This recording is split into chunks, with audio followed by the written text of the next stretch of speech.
बातमी आहे मुंबई महापालिका निवडणुकीबाबत आताची सगळ्यात मोठी बातमी। मुंबईत काँग्रेस स्वबळावरती लढण्याचा आपला निर्धार मागे घेणार आहे का याची चर्चा सुरू झाली आहे। कारण महाराष्ट्राचे प्रभारी रमेश चेन्नीथला यांच्या नेतृत्वात आज मुंबईत महत्त्वाची बैठक होती आहे। ठाकरे बंधूंसोबत जायचं की स्वबळावरती लढायचं याचा फैसला आज होण्याची शक्यता आहे। तेव्हा काँग्रेस स्वबळावरती निवडणूक लढवण्याचा निर्धार मागे घेत आहे का हे आज ठरेल। जुई जाधव आपल्या प्रतिनिधी जोडल्या गेल्या आहेत। जुई, नेमकं काय होऊ शकतं, कोण कोण या बैठकीला येणार आहे आणि कशी आता पुढची रणनीती असणार आहे?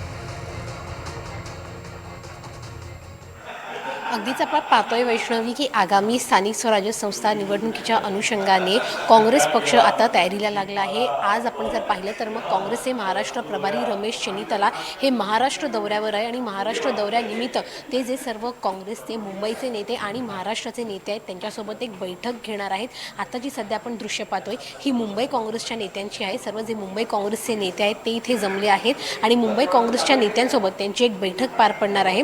मुंबई काँग्रेसच्या नेत्यांची बैठक पार पडल्यानंतर महाराष्ट्र काँग्रेसचे जे नेते आहेत त्यांच्यासोबत त्यांची बैठक पार पडणार आहे।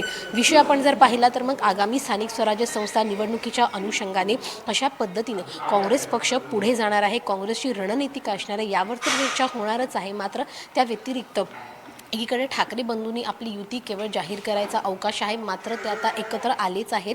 त्यामुळे ठाकरे बंधूंसोबत न जाण्याचं जाहीर हे आधीच रमेश चेन्नीथला यांनी केलं आहे। परंतु आपण जर पाहिलं तर मग राहुल गांधी यांच्यासोबत थेट संपर्क उद्धव ठाकरे असतील, शरद पवार असतील त्यांनी साधला आहे। त्यामुळे आता त्यांच्या या संपर्क साधल्यानंतर रमेश चेन्नीथला नेमकं काय निर्णय घेत आहेत, काँग्रेस ही एकटं लढणार आहे का युतीमध्ये लढणार आहे यावरती देखील चर्चा केली जाणार आणि संपूर्ण निवडणुकींचा आढावा या बैठकी दरम्यान घेतला जाणार आहे। आधी मुंबईची बैठक पार पडेल आणि त्यानंतर महाराष्ट्राची बैठक पार पडणार आहे। वैष्णवी, जुई, सविस्तर अपडेट्ससाठी पाहावं लागणार आहे की नेमकं ही जी बैठक होतीये त्यातून काय पुढे येत आहे। खरंच आता काँग्रेस पुन्हा स्वबळावरतीच जाणार आहे का, जो निर्णय त्यांनी आधी घेतलेला आहे, किंवा आता पुन्हा महाविकास आघाडी सोबत जातील आणि जर जाणार असतील तर राज ठाकरेंना सोबत घेण्यास काँग्रेस कितपत अनुकूल आहे हे पाहणं ही महत्त्वाचं असणार आहे। या प्रत्येक बैठकीकडे, बैठकीच्या प्रत्येक अपडेटकडे आपलं लक्ष असणार आहे आणि ते जाणून घेत राहू। एकंदरीतच आपण पाहतोय